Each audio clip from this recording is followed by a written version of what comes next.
ده وضع العزل، وده كده وضع التشويش اللي بتسمع بيه في وسط البلد. 3000 جنيه و4000 جنيه جايبوا لك النهارده ب 1200 جنيه. تعالى اتفرج معايا على الحلويات دي، المايك الوايرلس الفارو. اتفرج معايا، انا بص بفعل لك اهو، بصور بالمايك ده عشان الناس تيجي تقول انا عايز فيديو على الطبيعه. انا مفيش اكتر من كده، انا كده مفعل وضع العزل. بص بقى اتفرج على مميزات المايك. بص يا باشا، ايه بقى موضوع الصوت ده؟ هو في اغاني؟ لا يا باشا، ده في سماعه ينفع تسمع بيها صوتك وانت قاعد بتسجل في المايك. ازاي؟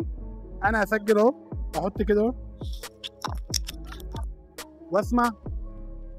بص بقى ايه اللي حصل. انا دلوقتي كل كلمه بقولها المايك بيسجلها، بسجل على الموبايل وفي نفس الوقت انا بسمعها. تعال اقول لك بقى ايه دور السوكت ده. تحط فيه السماعه كده يا باشا وتسمع ايه اللي بيحصل. انت بتبدا تسمع كل حاجه بتحصل لايف معاك. ده حلو جدا للناس اللي عايزه تتاكد ان المايك شغال وهي بتصور او في دوشه او في زحمه. تعال بقى اكلمك عن مميزات المايك. رقم واحد، في 3 اوضاع. ده وضع العزل، وده كده وضع التشويش، وده الوضع العادي. انا كده بتكلم معاك وانا مش مفعل العزل او وضع التشويش. المايك اللي فات كان المشكله فيه ان هو العزل بتاعه تلقائي. انا جايب لك مايك النهارده العزل فيه بايديك. اشغل العزل بقى واسمع كده. انا كده مشغل العزل والدنيا زي الفل. اتفرج بقى معايا، بقول لك بيجي ب2 مايك.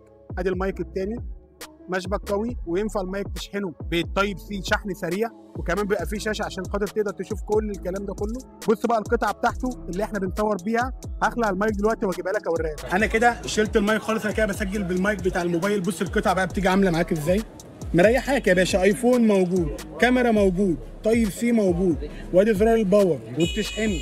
وهنا السوكت عشان خاطر الراجل اللي بيسجل لك، يعني زي الراجل دلوقتي.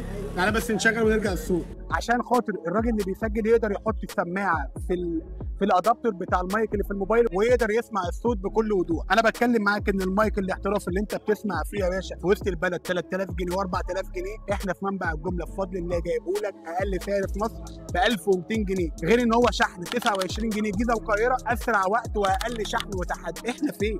العطار، مول الغول، محل 101. لو العتبه بعيد عليك بفضل الله زي ما قلت لك اشحنها لك لاي مكان، حتى المحافظات اشحنها لك. لكن احنا عاملين عرض على الجيزه والقاهره 29 جنيه وشحن في خلال 3 ايام. ما تنساش تعمل لايك وفولو ومنشن لصاحبك. قول له جبت لك اهو مايكين ب 1200 جنيه.